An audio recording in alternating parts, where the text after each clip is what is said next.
Una sorta di ripicca per dei torti di varia natura subiti. Questi motivi che avrebbero portato agli incendi di 3 auto tra fine dicembre 2018 e i primi mesi 2019, per i quali i carabinieri di Vittorio Veneto hanno denunciato 3 giovani, un 22enne russo residente a Miane e un 23enne montebellunese, anch'egli residente a Miane, entrambi con precedenti per furto, e un 22enne polacco incensurato. Il reato contestato è incendio doloso continuato in concorso. Gli indagati sarebbero riconducibili a 3 episodi incendiari ai danni di autovetture accaduti a Miane, Pieve di Soligo e al parcheggio multipiano di Vittorio Veneto.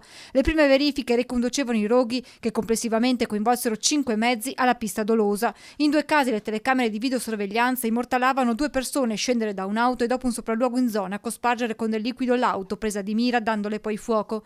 Dopo l'episodio di Vittorio Veneto prendono il via le indagini che permettono di risalire alla targa dell'auto dalla quale si vedevano scendere i 2 uomini prima degli incendi. Il proprietario, il cittadino russo, cercando tra le sue frequentazioni si arriva al 23enne italiano. Le abitazioni dei 2 vengono poi perquisite. Nell'abitazione di un soggetto sono stati rinvenuti un giubbotto e delle scarpe bianche simili a quelli che si vedono nelle immagini del sistema di videosorveglianza, oltre a una tanica da 20 litri, mentre nell'altro soggetto sono stati trovati degli oggetti anche compatibili con gli episodi che hanno portato agli incendi.